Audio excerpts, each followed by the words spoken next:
It's time once again to slip into your camo, grab your bow, and join us out in the field for another episode of the Up North Journal, presented by PSE Archery.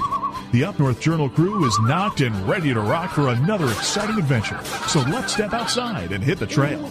This episode of the Up North Journal podcast is brought to you by PSE Archery, Carbon Express, Fourth Arrow Camera Arms, Wind Scent Hunting Sense, Killer Food Plots, Seeds, Supplements, and Attractants, Cabela's, Spot Shooters, Limb Walker Game Calls, Twisted Minds Bowstrings, Hunter's Blend Coffee, Antler Action, and Family Traditions Tree Stands. And don't forget you can catch us in syndication at 2 p.m. Eastern Time on goodtalkradio.com. Welcome back to another episode of the Up North Journal, everybody. I'm host Mike Adams, sitting in a very warm cabin on a dark night because of the time change with Dan Jasa. The winds are blowing. Is it windy out? Did you notice that when we got that out of the back of your truck? No. You didn't notice it? No, I wasn't paying attention. We're supposed to have storms come in after midnight, I think. Oh, great. It's going to be windy. Great. So probably all the leaves that are on the trees, probably gone off the trees. That's okay. Let them blow across the road. Well, that's exactly what I was thinking. I'm just debating on which way the wind is going. I got to check, or else I'm going to end up with a bunch in my yard. The only thing I have to worry about if it's a true north, if it's a northwest wind, it'll blow them into the corner of my fence. Yep, exactly. That's where mine will end up. Straight west, even north would be kind of bad, but anything but northwest. East? Coming out of the east is perfect, but that usually doesn't happen. West, southwest blows them into the neighbors across the street. No. West blows them into my yard. Northwest blows them into the corner of the yard. But yeah, other than that, trick-or-treating was kind of fun. Okay. Had 400 of those little guys. Do you have any hunters? I didn't see no hunters. No deer hunters. Do you see my costume I had on for Halloween? I did see that. I was in a tree. You were up a tree. Yeah, I was hunting. You were trick-or-treating. You almost got tricked by some coyotes. Oh, that was the trick. Yeah, on Halloween night. Right, exactly. Thank you very little. They're probably trying to put you in their little bag of treats. Yeah. You little got fricasseed, that right. Mike Adams. Little Mike fricassee. Okay. Right, exactly. They just, they sounded like they were out and about and decided maybe get around you and see what they could make out of you. It was crazy. It was definitely a crazy night. So, but you came up at the beginning of the weekend that week. Yeah. So we didn't have a live stream that last week, and that's why, because we were not here at the cabin. And Dan came up with me, followed me up on Saturday, and it rained all day. Thank you very much. Well, it started out with a hole in my tire. Yeah, you had to start off with a pretty bad of course it's raining. Yeah. And I go, man, that tire looks awful low. Go over there and put the air, and I'm looking at the tire, and I can see bubbles. Not good. And I'm like, oh, boy, this ain't going to be good. So I said, all right, I got to go home and plug it. So I went home. Of course, the tube of glue to plug it, it's dried up. Yeah, okay, nice. So I had to run to the auto parts store, go back home, in the rain, plug it. Mm-hmm. So it put me about 45 minutes back. So I stopped like a nice guy and got groceries while I was waiting on him. And actually, our timing was pretty good. Yeah. So... and Dan Jasa, PSE marketing director, he come up and met us that evening, and we all got to hunt Sunday morning. So, but when we all got in the stand, the only person to see anything was Dan. Yeah. He saw a buck, but nothing that was anything to write home about. A little guy. A little 6-pointer. Yeah. You didn't see anything? I didn't see anything? No. But I did hear, I guess it's a prelude to what happened to you on Wednesday. Me and Dan heard the coyotes that morning. Yeah. And it was like, wow. Well, you want to jump right into that part of it? I mean, I did a podcast. That's my cup. Yeah, Don't be grabbing my cup of coffee. But I will stab you. You did a podcast, and then don't stab me on air. I will stab you right here, man.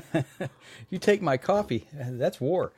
Right? No, but yes. But, it was compared to what we got up there Saturday, right? We got up there early, which was kind of nice. And we're like, all right, it's raining. Yeah. It's like, hey, that's the way it goes. Let's not go out, do some hunting, but maybe let's go for a walk, see what's happening, and just, rain will let up, right? Yeah. No. Actually, we thought about 2 or 3 different times, and every time it started raining harder and harder and harder. Yeah, so. It's like, we'd get more wet within the first 100 yards out of the camp than, so it's like, long story short, you came up, Dan came up, didn't see a whole lot. You went home Sunday afternoon. Dan and I hunted Sunday night and Monday morning, and we were seeing some deer. Not a boatload of deer, but we were seeing deer enough to keep us excited and busy. And excuse me, but he left after Monday morning's hunt, and then I had Tuesday, Wednesday, Thursday, Friday all to myself. Yeah. 4.5 days. And you were up there by yourself, but I got to tell you what. I did 2 podcasts. You did, and you were living pretty good because the food we had Saturday night was pretty good. Yeah. Had some deer steak that I brought up and some veggies, and I brought enough to carry through that rest of the week. It was a good time. It was a good sabbatical for me to get away after the long 3 months of what's been going on with me at work and trying to keep things rolling. So, hey, Billy Hoffman was watching with his son named Hunter, and he says hi. Hey, Hunter. Cool name. Right? Hunter's watching us drink Hunter's Blend. That's right. And Jason Pfister's on, and AJ Regal. Thanks for tuning in. But Tuesday night, I whiffed on a doe. For those of you who didn't listen to the 2 podcasts, I did 2 podcasts out in the field as I was walking to my stand to kind of update everything. But just briefly in a nutshell, watch these 2 does come filtering through. Probably for an hour feeding. I was in the oaks, and they were feeding on acorns, and didn't know if they were going to go to my left or to my right, because as they were coming towards my stand. I finally got them pinned, and I knew where my marks were. I had trees. Oh, yeah, okay. That I had already prearranged, all right. And I knew what they were. And the doe, big, nice, fatty, come in behind my 35-yard tree, between my 35 and 40. She was real close to the 35. And as soon as she got her head behind, I drew back. Thank goodness for 90% let off on the PSE Evolve 31. Oh, okay. You had to wait a little bit? It had to wait a little bit. I was probably 30 seconds. It wasn't like an eternity, but, you're holding back. You're drilling. But it is nice to be holding 90%. Yeah, and I'm just chilling and waiting, and I'm like, okay, pin gap. I'm going to hit her between 30 and 40. So, her head steps out, and she does one of these, looks up at me like, hey, what you doing up there? So I'm waiting. Come on, take a step. And in this time, my focus shifts from her to my sight. And I notice my third axis level, my bow is canted. Okay. So I'm like, okay, I got back squared up, and my focus went right back to her. And she took that step, and I placed 30-yard pin where it needed to be, and, right on the heart, and let it fly. Hold on a second. She was between 30 and 40. Bingo. That's what happens. You take your focus off what you're doing and try to make an adjustment and then go back to it. So you were probably about a yard short. I had hair on the arrow. Okay. And a little bit of grease. I just barely zipped her. No blood, no nothing. It was just, I'm glad I didn't, it wasn't like a bad wound. You know what I'm saying? It was a close shave. I shaved her. You shaved her armpits. Yeah, pretty much. There you go. But that goes to show you when you changed your focal point of what you were doing to fix something, then you came back to realign yourself. I rushed it. You did. I wasn't paying attention. Was she moving, or was she just? She took a step, and I let it go. Okay. I just by the time I had leveled back up, I leveled up and focused, and she took that step, and I just let it go, and it was 30-yard. And as soon as I shot, I saw the arrow, and I saw it's going. I'm like, I just shot a 30-yard shot. I mean, I knew exactly what I did as soon as I did it. And she just said, "Hey, you shot a 30-yard shot, and I'm out of here." She ran up onto a little hill about 70, 80 yards away. I could see her plain as day. She could see me. She stood there, stomped her feet, and blew at me for probably what seemed like a half hour. It was probably 3-4 minutes. I mean, she really lit it up. She blew the woods up. And it was basically like a big middle finger to me. No, absolutely. You missed. You missed, and you're going to pay for it now because I'm going to let the rest of the woods know that you're right there. And that's really I had one other shot I could have took, and it was early. Was it Monday morning? Monday morning. I think it was Monday morning. With Dan, were you out there with Dan? That'd be Monday morning. Yeah, I think so. I think he was there. But I was in another stand, a new one that I had set, and a doe come out, walked. She was 30 yards broadside, but it was a little doe. And I was just like, no, it's not what I'm here for. Right. So. Well, not yet, at least. Get later in the season. Yeah. So that was up until that point. Wednesday, I watched in the evening and saw. Actually, I didn't hunt Tuesday morning. It was raining. Wednesday morning, my knee was swelled up pretty good and hurting, so I stayed in. Thursday morning, it was raining, so I didn't hunt those mornings. But it did quit raining enough to where all 3 of those days I was out by noon. Okay. It was like a late morning, early afternoon hunt, and I hunted the rest of the evening. And now, do you typically see deer in the mornings afternoons or in the evenings on your property? I see them pretty much both. Okay. But it seems like I have better results or better interactions, closer interactions in the evening. Okay. A little more predictable. All right. Because I know some places they just say, you know what, they only go out for the morning because after that it's done, or they just say, you know what, mornings just don't even bother to get out there for the evening hunt. I'm not a morning guy. I really don't like getting up super early, the butt crack of dawn, and getting out and getting out there. I don't enjoy it, but I do it because I've killed probably the majority of my deer in the morning. Right.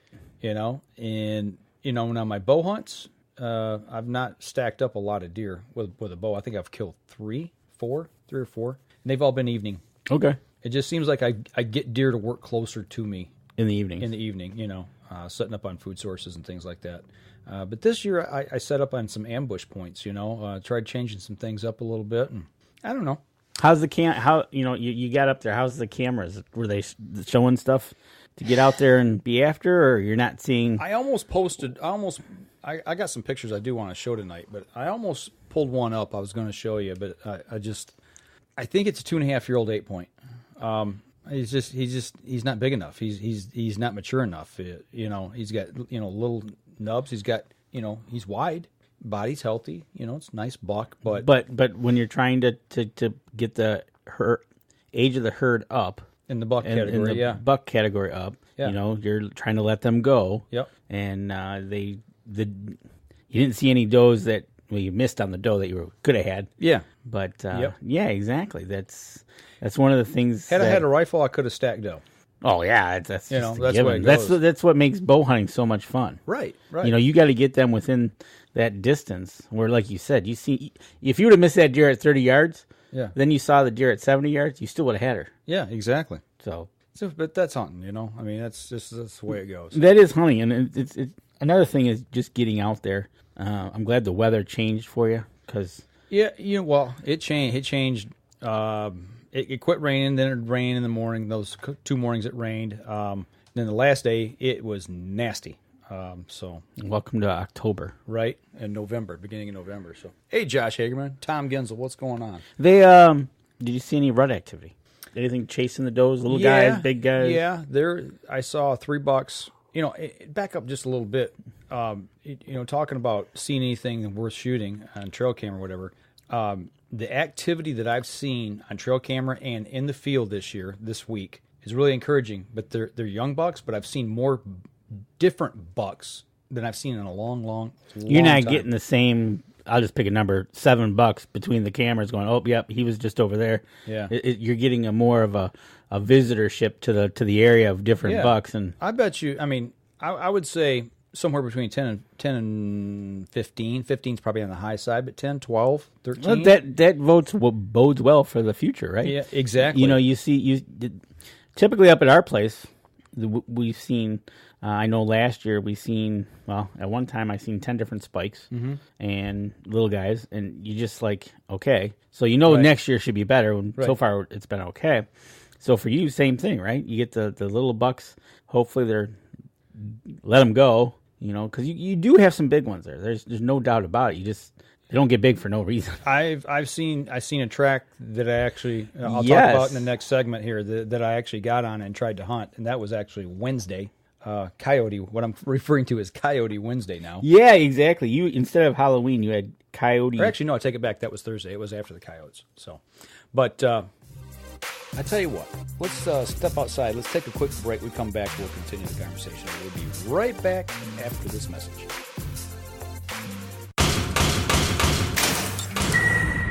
PSE Archery has reinvented the way you buy bows. From now on, you can make the most educated decision possible by basing your bow choice specifically on your shooting needs and goals. All you need to do is ask yourself, what kind of shooter am I? What do I want to achieve? PSE will help find the right category for you. So, what kind of shooter are you? Find out at psearchery.com.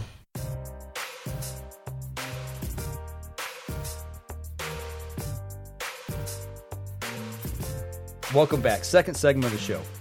And as you see here, we're drinking our Hunter's Bend coffee. And don't forget, go visit huntersblendcoffee.com and use the code capital UNJ for your 10% off. That's right. There you go. huntersblend.com. Give it a try. It's one of those coffees, whether you like the dark roast or the regular roast. Black powder. Which is very good. It's very smooth. Surprisingly, the black powder dark roast, that shocked me that it was that smooth. It is. It's good. It is real good. So actually, that's what we're having tonight. Is a little bit of the black powder, so to speak. So Justin Eggert's got a question for us. Okay, where up north do you guys hunt? Okay, up north for me is Alcona County in Michigan. If you get my trusty state of Michigan map out here, it is right up here by my index finger. If you're not familiar with where Alpena is, I hunt about 35 miles southeast of Alpena in Alcona County. Real close to the Alpena border. Yeah, you're right. Basically. But you I go to the or above the bridge. I go above the bridge to the western UP, Iron County. I hunt just north of Crystal Falls. So I'm about 30 minutes from Wisconsin. I could be more of a cheesehead in a heartbeat. Packerland. Yeah. I mean, that's for Dan Anderson over there in Wisconsin. Right. Ron Moses says, "Did you see my one deer, Mike?" I don't think I did. I've kind of been disconnected here for the last 10 days or so. So I was on Facebook, but I didn't spend a lot of time on it. So I'll have to go back and take a peek. But so there was a question during the break there. Yeah, Josh Hagerman, another friend of ours from an ATA show, and a fellow hunter that uses a bike like yourself. Yeah, he asked how my season was going. Well, to back up a little bit, Monday I had an episode Monday. Well, hold on. When we got up there on Saturday, your bike was full of mud. Yeah, it was covered in mud. It was. So, yeah. But I did wash it off. Okay, you did wash it off. All yep, right. I got it all cleaned up and got it ready to go for the afternoon hunt after Dan left, and got all my gear on, got ready, and was just going to get it and right around the parking area there real quick, just to make sure everything was copacetic. Right. Before I put my bow on the rack, which I'm glad I did. And as I got on it and started to pedal, I heard clunk, clunk, clunk, clunk, and all of a sudden the chain comes flying off, and I'm like, what just happened? And I look down behind me. The derailleur is in my spokes. Huh? It ripped the derailleur off the bike. The rear wheel. Really? Yeah. I think what had happened is, and I talked to the guy at the bike shop when I dropped it off. He said that when you're riding and you're in first gear, the derailleur is so close to the spokes. Okay. In proximity, if the derailleur is bent at all inboard, it'll catch and it'll rip it right off. Oh, and you know what? You had yours on. I remember it laid was on the trailer. Laid on the trailer on its side. Yep. Yeah, but I didn't think it was. I didn't have it pulled down tight on the derailleur. I didn't think, because it had the pedal down there. But you never know, bouncing. I was going to say bouncing. Yeah, and he said that normally back in the good old days, the bikes where the axle goes into the frame. Yeah, that ear. That's where it attached. It was part of that ear. Yeah, I remember that. Yeah. Well, he said if that broke off, the frame was trashed. But now they make a hanger that goes there. Ooh. So $130 later, Mike's bike's getting fixed. Oh, okay, good. Bent the wheel. I think you're going to have to get to stand the bike up in the trailer. Him and I already talked about this at the shop. Okay. Yeah, he remembered me from buying it 2.5 years ago. And, right. And he's like, wow, you got the setup on it, because he remembered me trying to buy the rack to hold either a gun or a bow on it. And I showed him the mounts on that, and he's like, that's really cool. And we talked about the trailer and the way it's set up and everything. And we've got, for $40, we've got a way to mount my bike securely on the side or the headboard of the trailer. The trailer. Okay. Not headboard, the head frame. The metal, the front metal where frame. the tongue goes. Yep. Okay. Yeah, I've got sidewalls that stick up about a foot, and there's probably 1.25 inches to 1.5 inches wide piece of angle iron, and there's a track I can mount to that, and then a mounting bolt to take the front wheel off and mount that frame to it so it holds it in place. Oh, good deal. Good deal. So you'll won't have fixed. that happen. And I'm getting a heavy duty derailleur put back on it, and he's going to clean and wash the bike and prep it and have everything ready. So like getting it detailed. Yeah, well, Justin Eggert says he hunts Roscommon County. Okay. And Nathan Strickfaden is Allegan County. Okay. And there is Dan Anderson checking in. Oh, and look at that. It's raining in Wisconsin.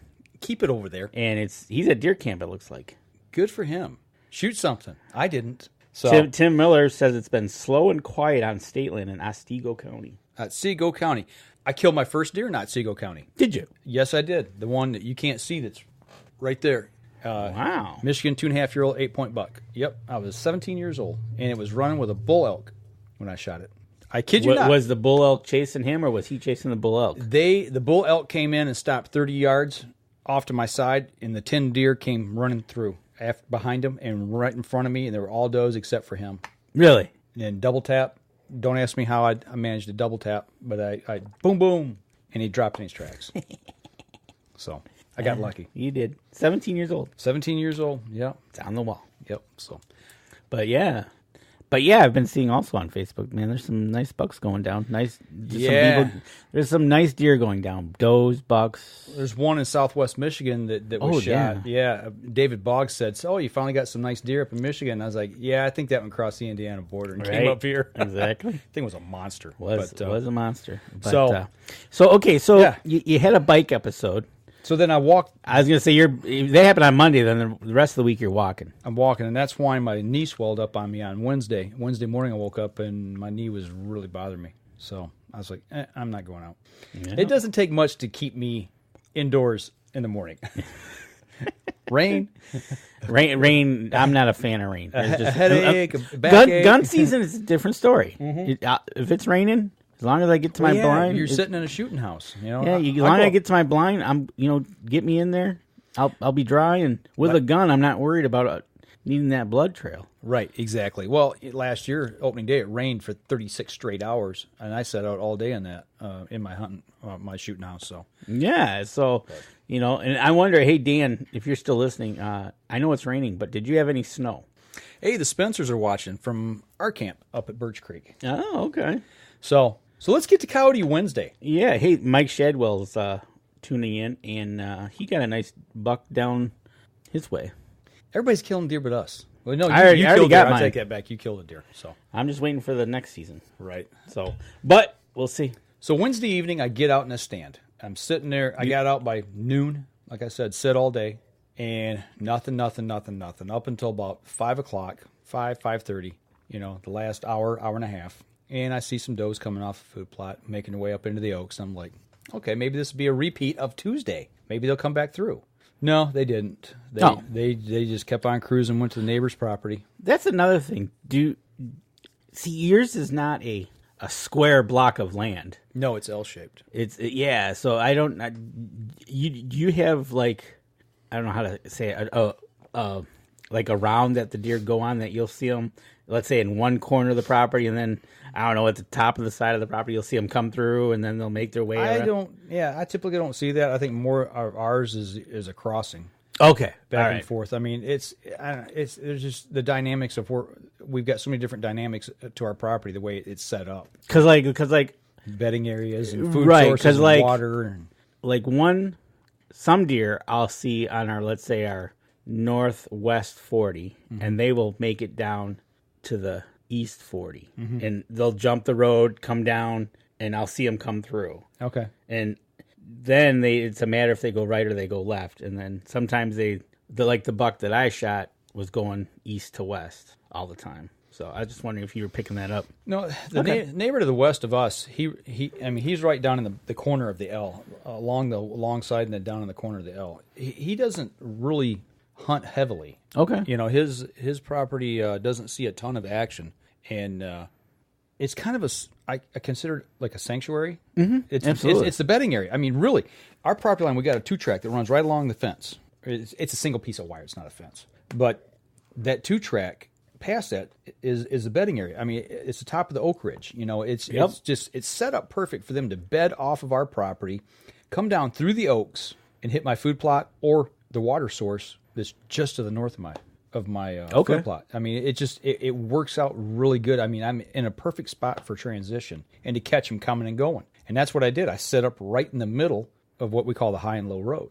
Okay. And that's where I'm trying to pick them off. And then I got another one. The new one I set is in a ravine that leads to said sanctuary and is a travel corridor going to the south end of my food plot. Now, you've got a couple lakes on your property. Got one. In the trout pond. In the pond, okay. Yeah. Do you have any other water holes? We got the creek that comes off the end of that and travels through the swamps. They'll use that as water. And then at the north end of my food plot is an artesian spring that feeds water. Okay. It's not a wide creek. It has a lot of standing water in there. It's cedar swamp. that they've got access to. I've seen it for some reason this year. I've picked up on this, but some people are hunting over man-made water holes. So it's like okay.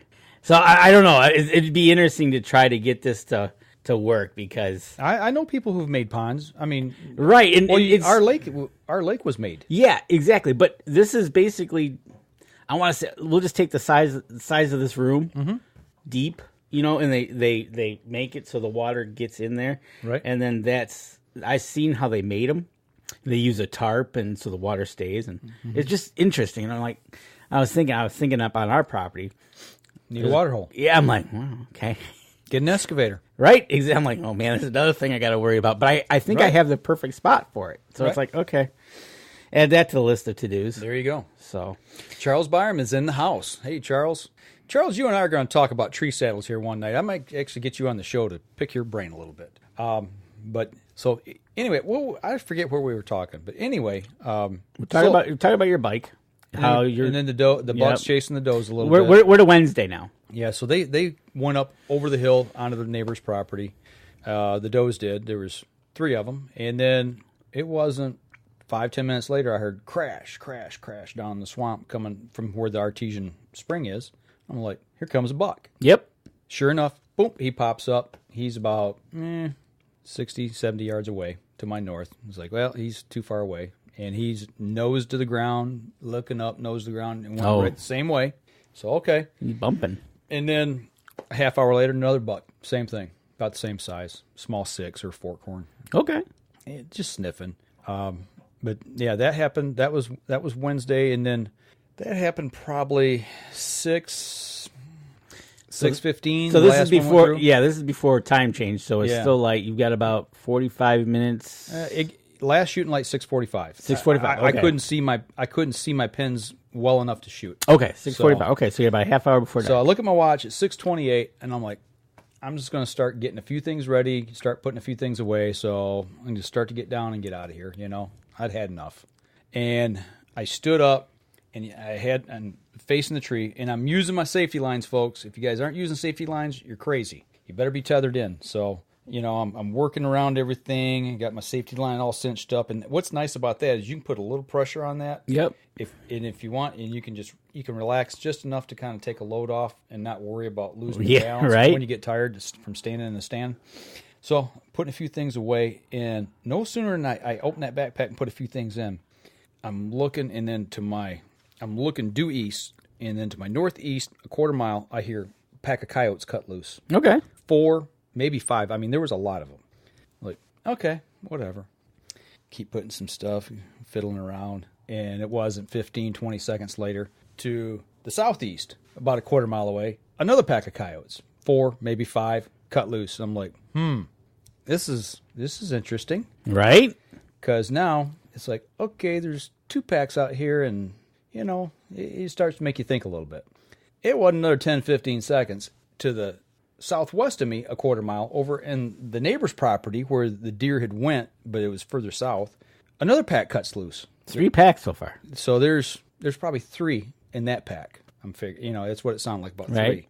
And then right after that, to my northwest, another pack cuts loose. Another 2, 3, 4 of them. I'm like, okay, I'm surrounded. They're all within a quarter mile. They're close. I mean, they were close. Right. And nothing that makes the hair stand up on the back of your head. Like I said in my live stream that night, I said, Mikey ain't playing this game. I got all my stuff, got down, got on the ground. And that's when a deer hunt turns into a coyote hunt. Right. I'm like, okay. So I said, okay, I got to get down and get to the 2-track, get to the edge of my food plot, because I said, I know them stinking yotes. They run the bottom 2-track, and they'll also cut through my food plot. I've got them on, actually. You got them on camera? Yeah. Let me see if I can. This is cutting right through my field in front of a camera. And he's actually making a beeline straight towards where I was sitting. This isn't that night, by the way, but this is just an instance. And I'd be doggone. I get down onto the 2-track, and I start to look down through the field, and all of a sudden there's 2 of them on the high road about 200 yards away from me, straight up above me, cut loose. And I was like, uh-oh.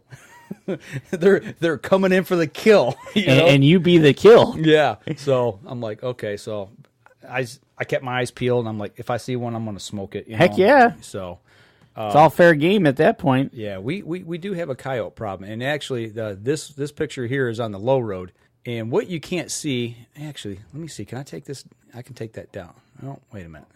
Let me see if I can get this picture set right. Hang on, folks. Just be patient for 1 second here. There we go. Now I dropped the logo. You see what's in the bottom right-hand corner? That's a second yote. Oh, yeah. Okay. Okay, so if you look behind the one there on the 2-track with the eyes, at the very edge, you can see the first eye of the third coyote. Right? Yep.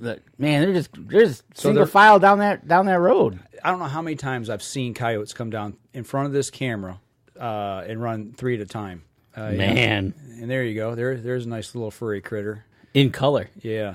During the middle of the day. And, in color. And there's another one of his friends right there, a cousin of his probably. And still there's another one. So you have a matching one you'd be nice to put up there. I would. I'd love to get another one to put up there on the stand here behind. You can't really see it here off camera from us, but I've got a coyote over here in the corner. But yeah, so all of a sudden, 4 packs. And then I got 2 right above me on the 2-track. Yeah, it made the hair on the back of my neck stand up. Made me a little more cautious. I'm like, okay, there's probably anywhere from 10 to 15 coyotes in the area right now. Okay. All right. Made me walk just a little bit faster. And, I got back to camp okay. And actually, I got about halfway to camp. And I heard, I don't know if it was one of the packs on the west side that cut loose. Or if it was another pack about probably 3/4 to a mile away, probably 3/4 mile cut loose. I knew about where they were at. Okay. They were off in the distance, a lot fainter. Going the other way. So, but that's when a deer hunt turns into a coyote hunt, man. I guess so. It got my attention pretty quick. Yeah, definitely, because you could become the main course. Coyotes typically are afraid of humans. I understand that. But we have had instances up there when they're putting in food plots, the tractor, the guy running the tractor, they've come in on 4 corners of the field, and we're watching them. I wonder if they're actually watching him for a reason. Don't know if they're curious or if they're just and I wonder if they've, and I don't know if they would do this, but if they would put 2 and 2 together, that if he was plowing up the fields, if he would get. Whether it be mice or something to... Oh, never thought about that. It's almost like turning up the soil to... Scatter game out of the field. Yeah. Yeah, I never thought about that. Because it's almost like... It's like, now that I think about it, because deer cutting the farm fields, they'll be like, hey, you're cutting fields. Let's go see what's going on. But same thing with them. It's like a dinner bell. It's like, hey, he's turning over the soil. Get those little moles or mice out. Right. We'll have... whole dinner. Well, I'll tell you what. Let's take a quick break here. We come back. We'll continue the conversation. So we'll be right back after this message. PSE Archery has always dominated the speed category. Now, the most revolutionary cam system ever to hit the market has perfected the shooting experience. Introducing PSE's Evolve Cam System, featuring extremely high let-off capabilities and the smoothest draw cycle in history. No other cam system has ever delivered this level of total comfort and total control. Experience PSE. Experience performance. Welcome back, third segment of the show. So, going from Coyote Wednesday to Thursday and Friday, there's not much to tell. I didn't see another deer. Wow. Seriously, I didn't see another deer. And that's part of the problem that kind of rained on the parade, huh? Well, and part of the problem we're having is these guys are not around anymore. The little ones? That's one of the very few trail cam pics I have of fawn. This was in September, I think. That's kind of scary. And actually, one of the guys that stays up there has actually found more fawn kill sites than he's actually seen fawns alive.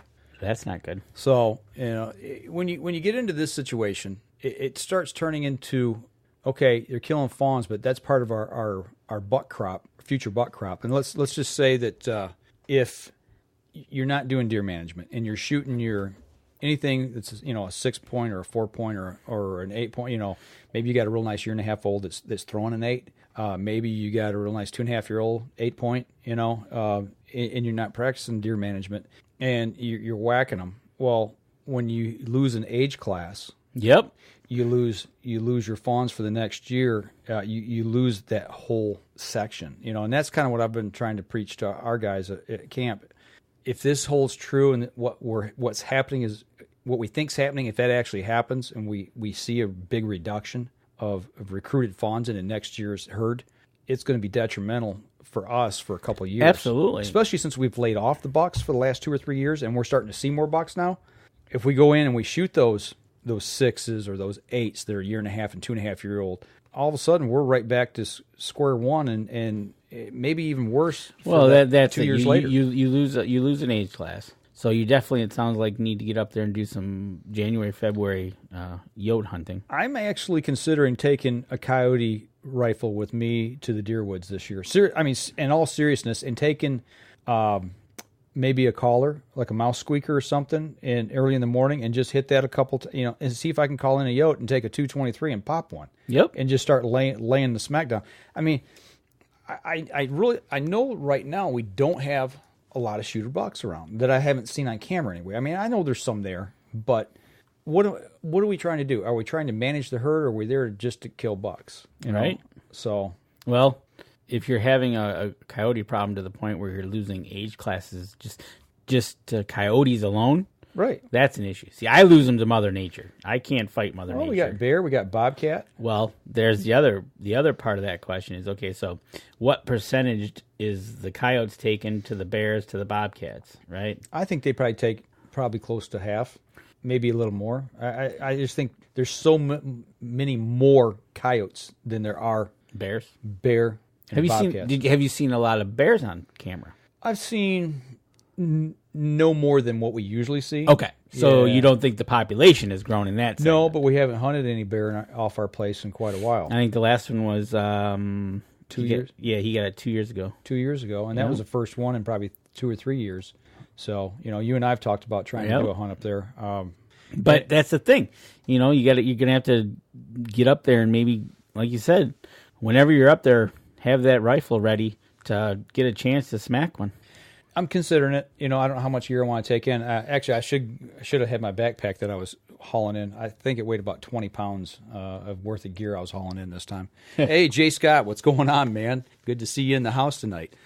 But yeah, seriously, I didn't see another deer Thursday and Friday. It was horrible, and I set out for long sets, setting up on ambush points, and then I'd switch to a food plot. And actually, at one point on Thursday, I went out real early in the afternoon. I was out by 11 or maybe noon, and I sat back in the oaks again until, I don't know, about 4 o'clock. And on my way in to the stand that day, right down our main 2 track coming out of camp, I saw a track. I mean, it was huge. It was as long as my hand. Yeah, it was a big track. This is the one you showed me. I showed you the picture. I don't have it on here tonight, but I showed you the picture.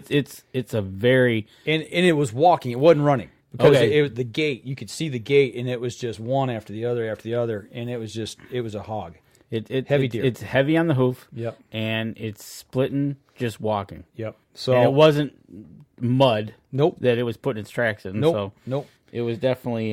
So I seen where he cut off the trail. And I'm like, okay, I think he's cutting over into the sanctuary, the neighbor's property, And I'm sitting in the oaks, and I kept thinking about that track, and mind playing mind games with you, eh? 4 o'clock, it started really getting in my head, and I'm like, I should be sitting in my other stand. The wind's perfect either one I was in, and 4:30 I broke down, got down, and I got you, and I sat in the other stand. Didn't see a deer. Right. That was the day I didn't see anything that day. But have you ever, in the middle of a hunt, broke down and busted out of a stand and went to another stand? Absolutely. You have? Oh yeah, okay. There's no doubt about it. It's just like in the middle of not really prime time, but right before prime time. It's like you get that. I had an urge. I mean, there was something in my head telling me move. Yep. Yep. That's happened. Okay. I just no doubt about it. You're not the only one. You have that. Do you usually listen to your intuition? Depends. See, when I'm walking in that day, I was like 50-50. I'm like, man, do I want to hunt that? Do I want to hunt that spot and hope he comes down through the ravine? And I got thinking, I'm like, the way he turned and went up, I got to think he's going to be where the does are. The does are going to be in the oaks feeding on the acorns. Yep.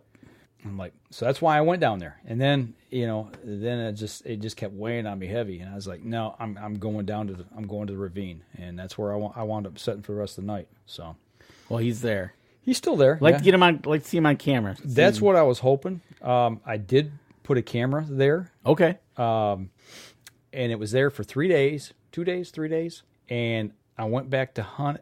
When I got down that night, I went to check my camera, and I could not find my card reader. This little thing here is what I use. You put your SD card in it. Yep. And I plug it into my iPad, download my pictures. And it was in my backpack, but I couldn't find it. It was dark. I mean, it was dark. It was lost in your backpack. So I'm like, but I did notice that it had taken 21 photos. Okay. So I might have a photo of them. I don't know yet. Now, did you bring the card back with you? No, I left it in there. Oh, okay. No, I didn't have one to swap out. Oh, all right. I thought maybe you had another one that you could swap it out. No, I wish I did. Oh, okay. But I didn't, so. Do you have 2 cards per camera? No. I usually use this card reader. I'll take the card reader, pop the card in, put it in my iPad. I've got it. Somebody's calling you. This is a Wild Game Innovation card reader. Yep. I've not found a camera card that it would not read yet, SD card, from any of my cameras. And I've got a Moultrie, Brownings, and a Bushnell. It reads them all, and it works great. And it's got an app that you download that's free. Okay. And I've got pictures stored on my iPad. All right. That's what I got these off of with tonight. So, but I got an interesting. Seeing as how we're talking about trail camera photos, there's one for you. I had to show this tonight. That's funny. Can you tell? Can you tell if that's a buck or a doe? Now, do you know what time this was taken?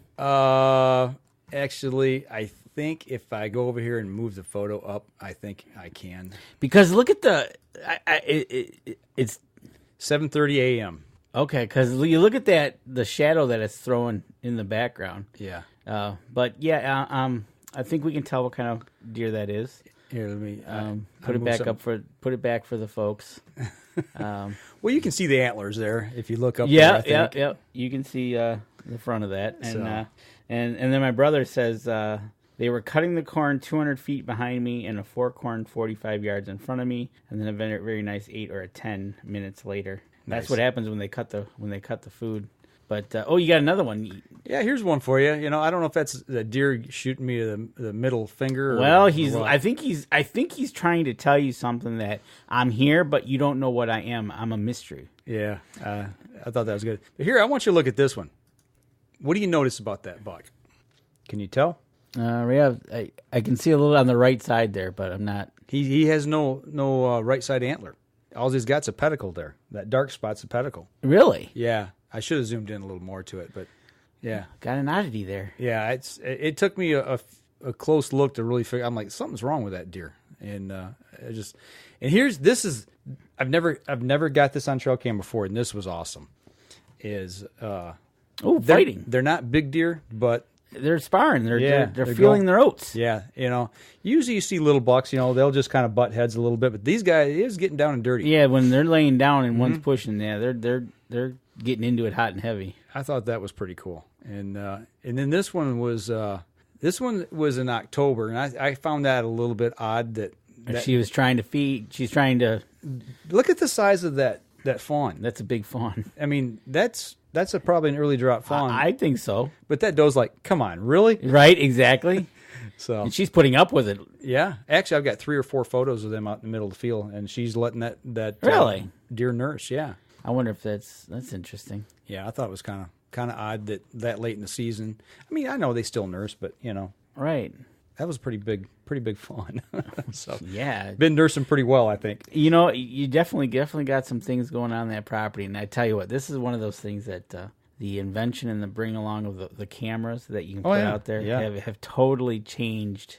Not just going out scouting and seeing them, and maybe if you got a 35 millimeter camera, get a picture of something, or seeing something like this, you'd get a picture. But now it's like it makes it so much fun to pull the pictures and it's say, like Christmas. It is. It literally is. And I got 3 cameras up rolling right now. It's like, and I can't wait to get up there because I'll pull the cards and I'll bring them to camp and I'll just sit there and we'll sit there at night and we'll go through them and we'll see what's happening. I checked mine on the way to my stand Thursday, I think it was Thursday, and I had my iPad with me. Well, when I got in stand, I got there early. Like I said, I got out there pretty early in the day after the rain that morning.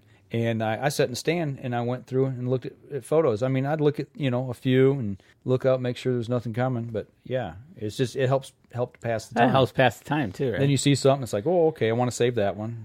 You kind of build a scouting report. That's what you do. You start building a scouting report of what's going on, who's moving where, when, and how.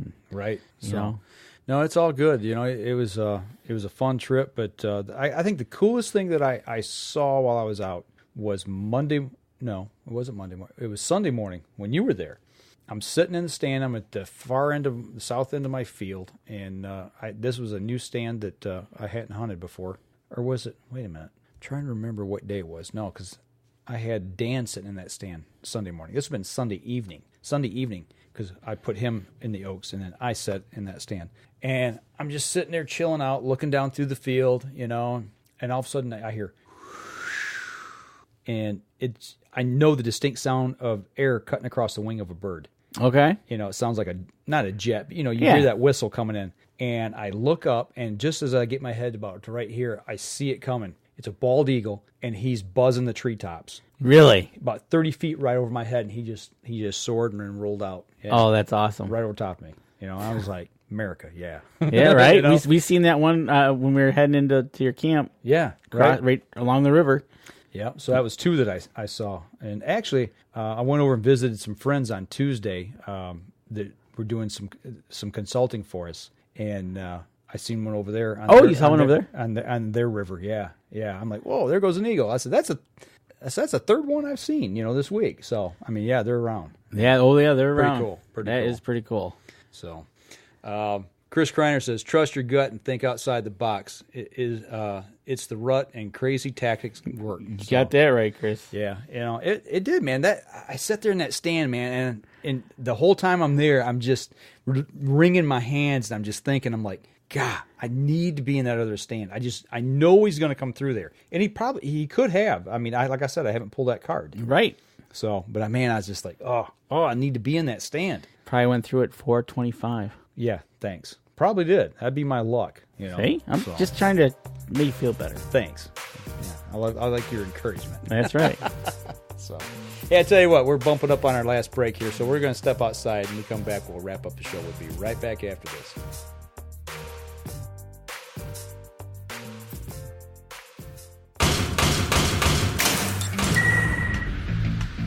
Acceleration is part of PSE's DNA. PSE pioneered the speed movement. Now they've developed the vapor category to help you find the most powerful bows on the market to fit you. High speed equates to intense power and building the momentum you need to be successful. Are you a vapor shooter? Find out at psearchery.com.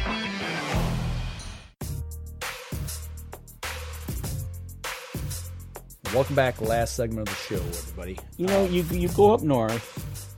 You spend a week in the woods. Mm-hmm. I go up visit you. Mm-hmm. I didn't see nothing. You could have brought me back something, but all you brought me back was some acorns. Yeah. Really? Acorns. I spent some time, since I was hunting in the oaks. It's going to be hard to see here. I don't have our second camera set up tonight, but you're dropping your nuts. Yeah. Okay. We'll just leave it at that. Yeah, I got 20 of them here. These are 19. You just dropped 19. one. I'll get that one. But these are red and white acorns. I got 10 of each. Red and white oaks. I'm 53.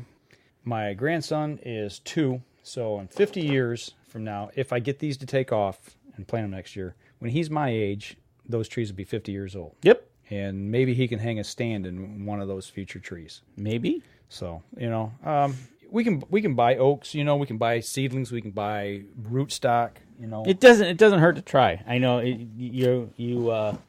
So, yeah, I'm just, I don't know. I'm curious. Why not, right? So I've done a little bit of reading and figuring out how to get these things to sprout. And I'm going to try it this year and see what we can do. And I figure if I could plant 20 a year, in 10 years, that's 200 trees. There you go. Tony Thompson is checking in, and Matt Howard is checking in. Hey, Matt, what's going on? Glad you guys tuned in tonight. Yeah, but you're right. You got to start somewhere, right? And like you said, you can buy from Mossy Oak Biologic Native Nurseries. You can buy a couple feet tall ones, whatever size. You can buy them for any nursery. It's just whatever you want to plant and get them out there. When I was visiting with one of my friends over there that were doing the consulting with us, he was showing me a couple different things, but they'd done some logging. Right. And we were talking about the logging they had done and the regrowth they had got and the regen, and then some of the plantings that they had done. And, the old adage goes, the best time to plant a tree was last year. Or I think that's the saying. Maybe it's 5 years ago or 10 years ago. Right. But the second best time to plant a tree is right now. Yep, exactly. So you gotta. There is no bad time to plant a tree. No, that's the point. Well, I mean, certain times of the year you shouldn't plant them, but okay, the spring and fall are the good times to plant. Right. So, but if you're thinking about doing it, do it. Yeah,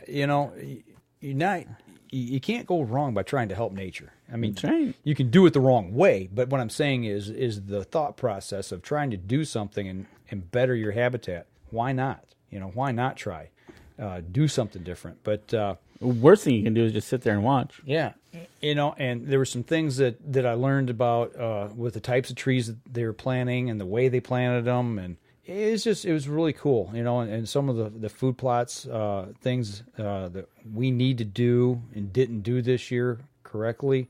We got to change some things, but I saw the results of the way they were doing it. The way that it was being done by them is working. Absolutely. It was phenomenal at the difference. And I didn't got time to go through it right now on the show, but maybe in the future we can hopefully shoot some video and do some work together maybe and talk about this a little bit. But yeah, it's if you don't know, ask questions. Ask somebody who's doing something and ask how they're doing it, why they're doing it, and what works. Ask them what they did and what didn't work. Why did you do it this way? Was it something you did previously that blew up? And this has proven better results. I went out and planted those apple trees this fall, right? And I tried to do what I thought was, and we'll see. Right, that's all you can. And if it works, it works. If it doesn't, right, learn from whatever didn't work. Right. Well, and there's and that's something when I was sitting in the oaks, in the stand, and I simply I started taking inventory. I started looking at the amount of trees that were there, the spacing between them, and how they naturally grew, which ones were bigger than the others and seemed to be doing better, had a bigger canopy, and I started looking at those things and just looking at the dynamics and trying to take it in and learn and understand, okay, well, I see that one there is obviously not as big around. Maybe it's younger, but its canopy is really being shaded by that bigger one. Well, we talked about this when I was up there. Remember, we were driving to your place, and we talked about where they had the fire by Mac Lake, and those were, it's so thick in there, right? And it's happened years ago, but they're only 15 feet high, right? It's like you'd think it'd be taller than that at this point, right? But like you said, it's so thick. Everybody's competing for something: nutrients in the ground, sunlight, space. It's like. Yeah. The whole 9 yards. Absolutely. So, you're right there. And like you said, you were sitting there and you start looking around going, oh, well, there's a little maple, but man. So, right. Yeah, absolutely. And I guess, thinking about how I've changed my hunting philosophy, I guess, since we started the podcast, really. Right. Since I went to the deer health check at Turtle Lake back 7-8 years ago or whatever, however long ago it was, and started really learning more about the science, and then I started learning about habitat and food plots and the science behind deer. And when you're sitting in the stand, it's like I'm still hunting, but I'm always looking. I'm looking, a little further than just killing a deer. I'm looking at habitat. I'm looking at all kinds of things. Well, you're looking at like you'll be sitting there and looking at the lay of the land and seeing what's on the right side growing, but as soon as it drops off down the hill, what's growing down there, and the change in like you said, the high side might be your oaks and feed for the deer, as opposed to getting down into the swamp where it goes into the conifers. It becomes the bedding to protection for the winter for the deer. And that's what we deal with, is we got that same thing. thing. You head down to the creek bottoms and the conifers, or you head up into the oaks, right? Yeah. And when now that we've logged it and it's open, we've got a whole bunch of new trees coming up. Yep. And they love it. You know, there's food, there's protection, and even protection from the human element. The deer jumps right into that and they're gone. Right. You know, and those are things that, you know, you need to think about if you're doing any type of deer management or wildlife management or habitat management. Right. You know, I know when I was turkey hunting this year, I was running a gun and I got down on the ground, laid down flat, and after the turkey went through and I kind of knew that was over with, I kind of looked down and I'm like, oh, wait, look, deer browse. Yeah. And I started looking at what's right in front of me in my face, literally 6 inches in front of my nose, you know, and I'm like, God, am I getting into this too deep or what? Right. You know? Well, it's that thirst for knowledge, education. Some hunters go only so far. Mm-hmm. Some hunters go X amount, and it kind of puts the whole into perspective as to what you're doing and what you want to get out of it. Yep. You know, we like to, as we go through this, and we learn a lot more by talking to a bunch of different people and listening, and you formulate your own opinion, how far you want to take it, how far you want to go with it. Right. But it's all out there. You just got to suck it up. You know, how much money you've got to put into it. You know, I mean, really, that's why, you know, we're doing this or I'm doing this. You know, it's just something else I'm trying to try in different ways. It's long term, obviously, a lot longer term. I'll never hang a tree stand in those trees, probably. Nope. You know, if I'm fortunate enough to live to be 90 or 100 years old, I don't think I'll be sitting in a tree stand. You know, it'd be great if I could. Right. But, you know, and another thing that I really kind of got an epiphany on is, you know, I had my iPad with me to take trail cam, right? Download my trail cam photos, and we'll kind of end the show on this because we're getting close on time. But as I'm walking through, if you guys listened to the last podcast, episode 488, as I'm walking through checking trail cameras, I found a camera that I didn't know was out there. Oh yeah, you told me the story. This is kind of funny. So I like, whoa, it's Christmas. There's a camera there I didn't know I had out, and then I got to it and downloaded all the photos, and then I walked on, and then where I thought it came from, I like, okay, I must have moved it from down in the middle of the field down to this south end, and I'm like, okay, that makes sense. And I'm walking down, and then all of a sudden, no, wait, there's a camera on that tree. So this camera was out all winter long. You better start mapping your cameras, buddy. I usually do. I've got a list of where they're all at, but somehow this one escaped the collection process. I don't know why or how. But. And you said it went from last November to August. The first picture on it, it must have been when I placed it out there or shortly thereafter, like within a day. I must have had an extra one with me and just stuck it out for scouting purposes. It was November 17th of last year. It was rifle season, because the very first picture is me walking by it in the dark with a rifle over my back. Okay. Slung over my shoulder. And I'm like, why, what? And I looked at the date and I went, oh my gosh. And then I scanned forward, because the camera was, when I tried to fire it back up and put the card back in, it blinked and then stopped. It was dead. It was dead. So and it really didn't click with me until I started looking at the photos. The camera died August 24th or 5th of this year. So I've got the whole winter progression of everything that was in front of that camera for the whole November to August, which is 10 months, you know. And I'm like, you know, this is pretty cool. And as I'm going through looking at them, I remember something that Wayne Sitton said when I did the doe presentation. Oh, yeah. Of which does to shoot and why, up at Anchor Creek Deer Rendezvous back in January. That night, it was like 30 below, the actual temperature. It was one of the coldest nights I ever remember being out in the elements. And he said that night at the presentation, he said, you know, what are your deer doing tonight? Where are your deer at tonight? Are they starving? You know, what food do you have available for them? We're not talking bait. We're talking about food sources. No, we're talking food plots. And basically he was saying there's nothing out there that time of the year. Snow's on the ground. It's 30 below. Your deer from, you know, whenever that first hits and locks in winter until green up in the spring, deer are in what we call survival mode. Yep. And the does are pregnant. They're trying to grow a fetus, and they're trying to survive and stay alive. The bucks are depleted. Their resources, they've lost 25% of their body weight from chasing does during the rut, and they're trying to replenish their body weight as well. And as I looked through those photos, you could see the deer. They were just They were looking for something. You could see it in their face. They were just cold and walking in front of that camera in that deep snow, and they would bite on what little bit of plant matter's there, and it was horrible. Well, that's Mother Nature. That's the way really Mother was. Nature has set them up to survive. Because up where I'm at, when it hits, I know where they're at. It's hard. They're in the swamps, breaking the wind. Yeah, and then they'll come out to head up to feed on something. Yeah, right. And you watch that, and then the green up or the snow melted, and we had a little bit of green, but it was still too cold. It wasn't green up yet. But once that snow melted, there was a spot in my field. They eat it down to the dirt. Yeah, it became a dirt spot. It's just like they would eat any little thing, and then you see the coyotes coming through the winter and chasing, and it's just like, man, it really impacted me to think about. Okay, what are we really doing for our deer? Do we plant just enough to get them in front of us so we can shoot them? Because was talking Tuesday with the guys over there at the other camp. He said, if you don't put enough food out for them to help them get them through those tough times, he said, they're going to come in, they're going to eat that food, winter's going to hit. And he said, if it hits hard enough, quick enough, he said, you've got them trapped there, and it's going to kill them. Yep. So you got to think about what you're really doing.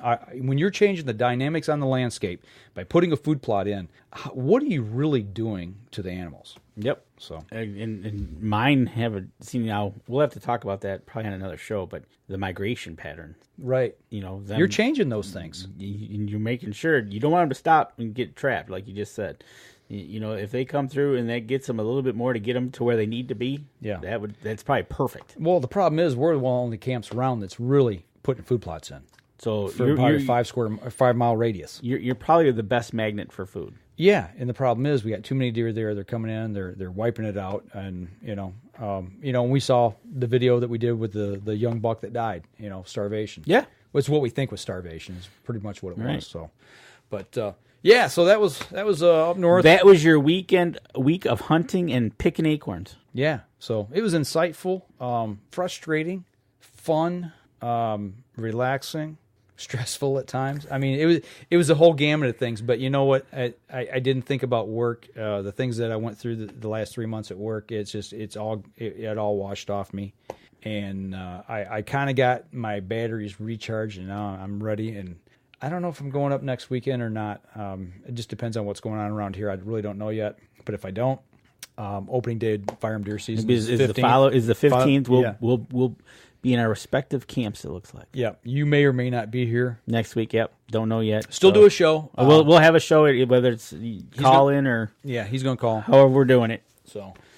But thanks for all the questions tonight. Thank you for everybody who's chimed in and watched. Remember, you can get us over on Facebook if you're watching right now. If you're listening to the podcast, you get it on Stitcher. You can get it on Twitter. You can get it on iTunes, iHeartRadio. Subscribe to it. Share it. Give us a review if you would, please. Let us know on those platforms.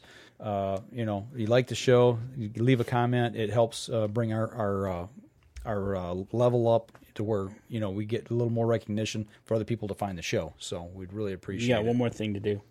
We've got to announce the winner of the drawing, the Hunter's Blend Coffee giveaway. Right, exactly. It ended, and we had great entries. Thank you very much for a lot of people entered, tagging and doing what you had to do and liking pages. And congratulations goes out to the winner, Kevin Haynes, and his two buddies, Jason and Thor. Now, where is Kevin from? Did we get it? They are from what state? Ontario. Canada. Yep. Canada, eh? Yep. All right. So international. I will be getting your information over to Hunter's Blend, and we'll be getting out your stuff. That is cool. Yeah, absolutely. And thanks for chiming in and being part of the show and liking the post and all that and what you had to do to win. So very cool. Sir. So until next week, while we're talking about Hunter's Blend, how can they save 10% off? Oh, well, that's easy. You go to the website, huntersblendcoffee.com, and when you go there and you check out, make sure you use the promo code capital UNJ, and you'll get 10% off your order. That's a good thing. Absolutely. That is an awesome thing. So, but, until next week. Until next week. And I'll tell you what, for those of you guys on the live stream, we'll hang out here for a few minutes. More minutes. For those of you on the podcast, we're going to wrap it up, and that'll do it for us this week, folks. And don't forget, you can catch us in syndication at 2 p.m. Eastern Time on goodtalkradio.com. This episode was brought to you by PSE Archery, Carbon Express, Fourth Arrow Camera Arms, Wind Scent Hunting Scents, Killer Food Plots, Seeds, Supplements, and Attractants, Cabela's, Spot Shooters, Limb Walker Game Calls, Twisted Minds Bowstrings, Hunter's Blend Coffee, Antler Action, and Family Traditions Tree Stands. Thanks for listening, and join us again here next week. Until then, remember, as we always like to say, if you're out on the water or in the woods, shoot straight and be safe until next week on the Up North Journal.